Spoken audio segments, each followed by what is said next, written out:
दिल्ली सिख गुरुद्वारा प्रबंधक कमेटी के चुनाव की बात करें तो पिछले दिनों रुक गए थे तीसरी लहर के चक्कर में दोबारा ये प्रक्रिया शुरू हो चुकी है। दोबारा से नोटिफिकेशन आ चुका है। 22 अगस्त 2021 को आगामी हो सकते हैं दिल्ली सिख गुरुद्वारा प्रबंधक कमेटी के चुनाव, ऐसा सुनने में आ रहा है। हमारे बीच में परविंदर सिंह लक्की साहब है, जो कि वार्ड 41 से श्रोमणी अकाली दल के उम्मीदवार भी हैं। क्या कहना चाहेंगे लक्की साहब, दोबारा से 22 अगस्त?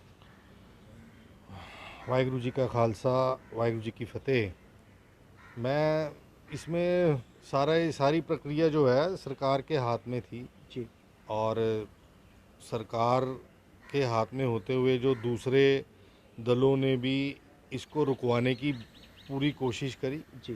पर दूसरे दल कौन से?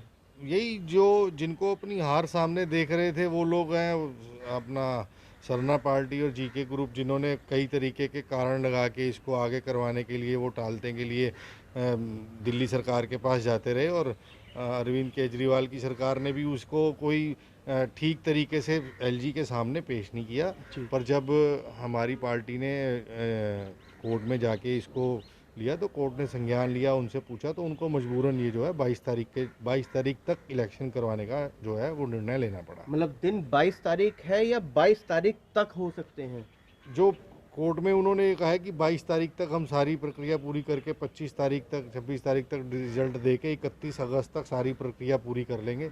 अब वो उनको पता होगा कि उन्होंने कौन सी डेट, क्योंकि अभी नोटिफिकेशन अभी कोई नहीं आया। अच्छा। अभी नोटिफिकेशन सरकारी तौर पे कोई भी नहीं आया। क्योंकि 22 तारीख की बात करें तो उस दिन तो रक्षाबंधन है।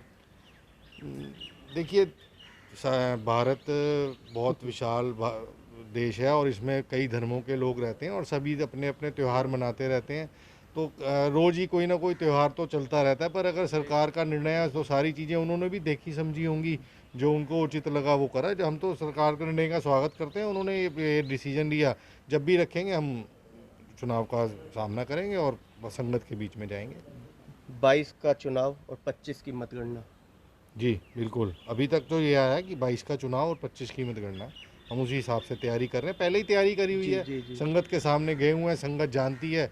और कोविड के दौरान भी हम लोग बाहर निकल के सेवा करते रहे हैं, अपना काम करते रहे हैं। तो इस बार जो है संगत के सामने बहुत अच्छी तरीके से ये बात आ गई कि उनको उस आदमी को चुनना है जो समस्या के टाइम, जो संकट के टाइम उनके बीच में रहा हो, उनके बीच में रह के उनके सुख दुख में उनका साथ दिया हो, ना कि अपने घरों में बैठ के बयान देना और घरों में बैठ के अच्छी अच्छी बातें करना। तो अच्छी अच्छी बातें करने वाले, ऊंची ऊंची बातें करने वाले की ज़रूरत संगत समझती है, या अपने बीच में रह के समस्याओं का समाधान करने के लिए, अपने बीच में समस्याओं का मुकाबला करने के लिए संगत जिसको चाहती है, संगत अपने आप फैसला करेगी। चुनाव इतना एक महीने और आगे क्यों लेकर के जाया जा रहा है, जबकि बताया जा रहा है और देखा भी जा रहा है कि तीसरी लहर सामने है? कहीं ऐसा ना हो कि फिर चुनाव रुक जाए। इसी को देखते हुए हमारी पार्टी ने कोर्ट में रिट डाली थी। आज की डेट में जैसे इन्होंने पहले भी चुनाव को रुकवाने की कोशिश करी, पिछली बार भी जब फाइल गई तो वापस चली गई कि दूसरी लहर आ गई थी। हाँ, तो उस समय भी आज की डेट में हालात देखें तो बिल्कुल ठीक है। अगर सरकार चाहती तो आज भी करवा सकती थी। 25 तारीख का वो था, 1 तारीख का था, 9 तारीख का है। तो सरकार तो दूसरे के हाथों में खिलौना बन के अपना डिसीजन ले रही है, क्योंकि लेकिन परेशान तो कार्यकर्ता और क्या नाम है प्रत्याशी हो रहे हैं बार बार। बिल्कुल परेशानी तो सभी, क्योंकि खर्चा भी होता है, चुनाव बातों का नहीं, चुनाव पैसों का भी है। चुनाव पैसों का भी है, पर इसी में संगत को बल्कि और फायदा हुआ है, संगत को और देखने परखने का मौका मिल गया कि जो समस्या आई उस टाइम कौन सा उम्मीदवार उनके बीच में था, कौन कार्य कर रहा था, और बड़ी बड़ी बातें करके दूसरे लोगों को अपनी लच्छेदार बातों में घुमा के जो है पब्लिक का ध्यान भटकाने की कोशिश करी जाती रही और अभी भी करी जा रही है। तो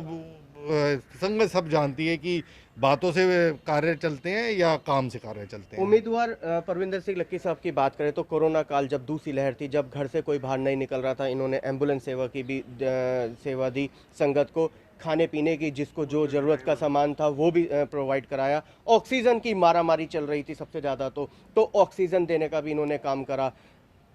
रुआ वास्ते जो इस दुनिया को छोड़ करके चले गए, उनके वास्ते अरदास भी रखी गुरुद्वारे के अंदर।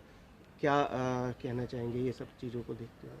संगत जिस टाइम पूरा दिल्ली, पूरा देश इस टाइम भटक रहा था, तो हम तो यही समझते हैं कि गुरु साहब ने, गुरु तेग बहादुर साहब जी ने हमारे को मौका दिया जी संगत की सेवा करने का, हमने करी।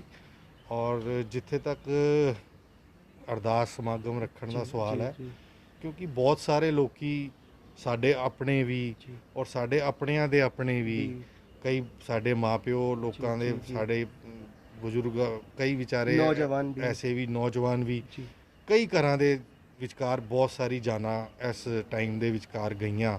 ਔਰ ਲੋਕੀ ਠੀਕ ਤਰੀਕੇ ਦੇ ਨਾਲ ਆਪਣੇ ਬਜ਼ੁਰਗਾਂ ਨੂੰ, ਆਪਣੇ ਘਰਦਿਆਂ ਨੂੰ, ਉਹਨਾਂ ਨੂੰ ਅੰਤਿਮ ਅਰਦਾਸ ਵੀ ਨਹੀਂ ਕਰਾ ਪਾਏ।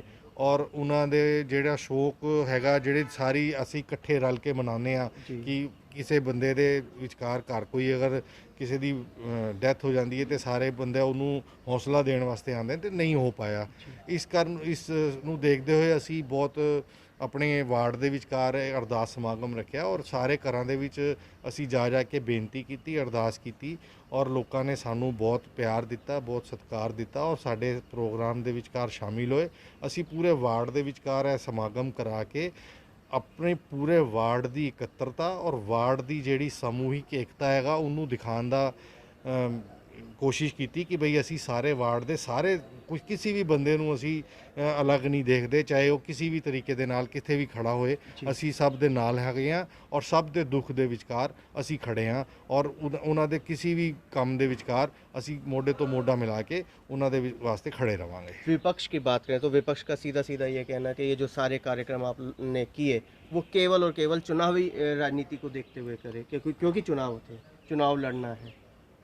मेरे को तो ये बात समझ नहीं आती कि विपक्ष ने आज तक जो किया वो भी तो चुनावी राजनीति को देखते हुए ही किया। जी जब आज की डेट में भी जो भी बातें हो रही हैं, क्योंकि बातें ही हो रही जी हैं, जी जी बातों के अलावा कार्य तो कोई हुआ नहीं। बातों को करते हुए ही वो कभी ये बोलते हैं कि सिरसा जी ने ये काम किया, इसको 20 दिन में करवा सकते हैं और ऐसे कर सकते हैं। तो काम धरती धरातल पे भी तो दिखना चाहिए। जी। आप घर पे बैठ के सारे डिसीजन लोगे, किसी की कोठी पे जाके उसके पार्क में बैठ के वहाँ पे बता दोगे कि हम 4-5 बंदे हैं जी, ये इन्होंने ऐसे कर दिया, ये वैसे कर दिया, ये तो हम इतने टाइम तक क्यों नहीं करा? जी बार बार वो पुरानी बातें जिनको करने की जिम्मेवारी स्वयं उनके ऊपर थी, जी। वो काम तो उन्होंने किए नहीं। 550 बच्चों का जो फीस का मैटर है, जो गुरु नानक देव जी के प्रकाश पुरब पे कमेटी ने उठाया, उसमें बाला प्रीतम जो फीस की स्कीम लगाई थी, आज भी वो स्कीम चल रही है और जो बच्चे उनमें इन्वॉल्व थे उनकी फीस आज भी माफ़ हुई है। और उस टाइम बाढ़ साहब जो थे वो एजुकेशन सेल के हेड थे, उनके ऊपर जिम्मेवारी थी कि आप इस स्कीम को पूरी दिल्ली में सर्कुलेट करें। बाढ़ साहब ने अपने उसी तैश में आके, जिसकी भी वो एक कदम आगे करने का वो है कि भाई मैंने करना, वो बिना स्कीम के उन्होंने कहा कि मैं ऐसे करूंगा कि कमेटी के ऊपर बोझ भी नहीं पड़ेगा। और उन्होंने कहा कि हर वार्ड में ऐसे बंदे सिलेक्ट करे जाएं जो उन बच्चों की फीस को अपने ऊपर लें। मतलब एक तरीके से बच्चों को गोद में लेने का था कि बच्चों की फीस जो है वो देगा। तो उन्होंने अनाउंस करा, सारे काम करे और आखिर में उसको अधूरा छोड़ के भाग गए। जैसी उनकी आदत है काम को शुरू करना और शुरू करने के बाद अधूरा छोड़ के भाग जाना, वही उन्होंने इस बार करा। जब वो बच्चों की स्कीम आई, उसको बच्चों को तो नॉमिनेट कर दिया उन्होंने, पर जिन्होंने उसको गोद लेना था उन पेरेंट्स तक कोई बात नहीं पहुंची, उन बंदों तक कोई बात नहीं पहुंची जो ये जिम्मेवारी लेने के लिए तैयार थे, और उसको स्कीम को आधे अधूरे में छोड़ के छोड़े गए। तो कमेटी ने, पर फिर भी वो जो बच्चे उस टाइम इन्वॉल्व थे, जिन बच्चों को नॉमिनेट किया गया था, उनको अब भी लगभग कितने बच्चे थे जो उन्होंने अडॉप्ट किए थे? 550 बच्चों का टारगेट था। बाढ़ साहब खुद एजुकेशन सेल के हेड थे। इन्होंने पता नहीं कितने, हमारे स्कूल में 5 या 6 बच्चे हैं और उनकी फीस अभी भी माफ़ हो रही है। सिंह साहब, आपको नहीं लगता कि जितना चुनाव लेट हो रहा है कहीं ना कहीं कमेटी चलाने में दिक्कत आ रही हो या गुरुद्वारा चलाने में दिक्कत आ रही हो? क्योंकि कमेटी और गुरुद्वारे का काम संगत की सेवा करना है, संगत की सेवा करना है। स्कूल का जरूर होता है, क्योंकि इस टाइम आपदा का टाइम चल रहा है। पेरेंट्स, बच्चे जो हैं वो घर से पढ़ाई कर रहे हैं, तो कई पेरेंट्स इस बात को, समस्या को समझते हैं और कोई नहीं समझते। पर कमेटी अपना पूरा योगदान दे रही है। कमेटी 100% सैलरी जो है, जो स्टाफ को मिलनी चाहिए, स्टाफ को 100% सैलरी दे रही है। सारी चीज़ें होती हैं, बहुत सारी चीज़ें जो होती हैं, जो जो फंड्स नहीं आ रहा या कुछ करना, उसको अरेंज करना होता है। पर पिछले 3-4 महीने से कमेटी अपने पास से पैसे दे के 100% सैलरी दे रही है, और ये सैलरी जो है ये इसी तरीके से चलती रहेगी। और कमेटी का काम या किसी और का काम जो है वो संगत की सेवा करना है। इलेक्शन आगे होने से सेवा में कोई फ़र्क नहीं पड़ता, सेवा निरंतर जारी है, जारी रहेगी और चलती रहेगी। बल्कि इसी से सेवा करने से जो बाला साहब का हॉस्पिटल जो कमेटी ने चलाने का मौका नहीं मिल रहा था, बनाने का मौका नहीं मिल रहा था, वो भी बनाने का मौका मिला। उसको जो 400 बेड का कोविड केयर सेंटर रकाबगंज में बनाया, उसके बहाने संगत की सेवा करने का मौका मिला। तो कमेटी का काम संगत की सेवा करना है, राजनीति करना नहीं है, सेवा करते रहो। और वो कमेटी ने की है और आगे भी निरंतर करती रहेगी। जल्द ही 60 दिनों में जो कोविड केयर सेंटर हॉस्पिटल बनाना है वो बहुत जल्दी संगत के सामने आ जाएगा, वो शुरू हो जाएगा। लकी साहब, चलते चलते क्या अपील करेंगे संगत से? 22 तारीख को ही अगर मान लीजिए चुनाव होते हैं। मैं संगत से यही अपील करूँगा कि आप सारी संगत ਸਾਰੇ ਬੰਦਿਆਂ ਨੂੰ ਬਹੁਤ ਅੱਛੀ ਤਰ੍ਹਾਂ ਜਾਣੂ ਹੈ, ਬਹੁਤ ਅੱਛੀ ਤਰ੍ਹਾਂ ਸੰਗਤ ਸਾਰਾ ਕੁਝ ਸਮਝਦੀ ਹੈ ਕਿ ਇਸ ਟਾਈਮ ਕਿਸ ਬੰਦੇ ਨੂੰ ਸਿਲੈਕਟ ਕਰਕੇ ਆਪ ਜੀ ਨੇ ਆਪਣੀ ਸੇਵਾ ਵਾਸਤੇ ਆਪਣੇ ਇਲਾਕੇ ਦੇ ਵਿੱਚ ਰੱਖਣਾ ਹੈ। ਉਸ ਬੰਦੇ ਨੂੰ ਚੁਣੋ ਜਿਹੜਾ ਹਰ ਸਮੇਂ ਤੁਹਾਡੇ ਵਿੱਚ ਮੌਜੂਦ ਰਹਿਣ ਵਾਸਤੇ ਰਹੇ, ਨਾ ਕਿ ਐਸੇ ਬੰਦੇ ਨੂੰ ਚੁਣੋ ਜਿਹੜਾ ਪਹਿਲੇ ਵੀ ਤੁਹਾਨੂੰ ਸੇਵਾ ਦੇ ਨਾਮ ਦੇ ਉੱਤੇ ਸਿਰਫ ਛਲਾਵਾ ਦਿੰਦਾ ਰਿਹਾ, ਜਿਹਦੇ ਕੋਲ ਜਾਣ ਤੋਂ ਤੁਸੀਂ ਡਰਦੇ ਰਹੇ, ਜਿਨ੍ਹਾਂ ਦੀ ਗੱਲਾਂ ਨੂੰ ਤੁਸੀਂ ਸੁਣਦੇ ਰਹੇ ਔਰ ਉਸ ਤੋਂ ਬਾਅਦ ਤੁਸੀਂ ਸਮਝਦੇ ਰਹੇ ਕਿ ਇਹ ਸੇਵਾ ਕਰਨ ਵਾਸਤੇ ਪ੍ਰੋਪਰ ਹੈ ਨਹੀਂ। ਤੇ ਮੈਂ ਸੰਗਤ ਨੂੰ ਅਪੀਲ ਕਰਾਂਗਾ ਕਿ ਬਹੁਤ ਅੱਛਾ ਮੌਕਾ ਹੈ ਇਸ ਟਾਈਮ, ਤੁਸੀਂ ਆਪਣੇ ਇਸ ਦਾਸ ਨੂੰ ਮੌਕਾ ਦੇ ਕੇ ਦਿੱਲੀ ਕਮੇਟੀ ਦੇ ਹੱਥ ਮਜ਼ਬੂਤ ਕਰੋ। ਸਰਦਾਰ ਮਨਜਿੰਦਰ ਸਿੰਘ ਜੀ ਸਿਰਸਾ, ਸਰਦਾਰ ਹਰਮੀਤ ਸਿੰਘ ਜੀ ਕਾਲਕਾ ਦੇ ਹੱਥ ਮਜ਼ਬੂਤ ਕਰੋ ਔਰ ਉਹਨਾਂ ਦੇ ਹੱਥ ਮਜ਼ਬੂਤ ਕਰਕੇ ਤੁਸੀਂ ਆਪਣੀ ਇਹ ਵਾਲੀ ਕਮੇਟੀ ਲੈ ਕੇ ਆਓ, ਜਿਹੜੀ ਦਿੱਲੀ ਦੀ ਸੰਗਤ ਹੀ ਨਹੀਂ, ਸਿਰਫ ਪੂਰੇ ਵਰਲਡ ਦੇ ਵਿਚਕਾਰ ਜਿਹੜੀ ਸੰਗਤ ਹੈ, ਪੂਰੇ ਕਿਸਾਨੀ ਮਾਮਲਿਆਂ ਦੇ ਵਿਚਕਾਰ ਜਿਹੜੀ ਸੰਗਤ ਭਟਕ ਰਹੀ ਹੈ, ਉਹ ਸਾਰੀਆਂ ਸੰਗਤ ਨੂੰ ਔਰ ਪੂਰੀ ਸਿੱਖ ਕੌਮ ਦੀ ਸੇਵਾ ਕਰਨ ਵਾਸਤੇ ਵਾਰਡ ਨੰਬਰ 41 ਤੋਂ ਐਸਾ ਬੰਦਾ ਸਿਲੈਕਟ ਕਰੋ ਜਿਹੜੀ ਕਿ ਸੰਗਤ ਦੀ ਸੇਵਾ ਕਰਨ ਦੇ ਵਾਸਤੇ ਅੱਗੇ ਆਏ, ਨਾ ਕਿ ਸੰਗਤ ਦੀ ਸੇਵਾ ਕਰਨ ਦੇ ਵਿਚਕਾਰ ਰੋੜੇ ਅਟਕਾਏ।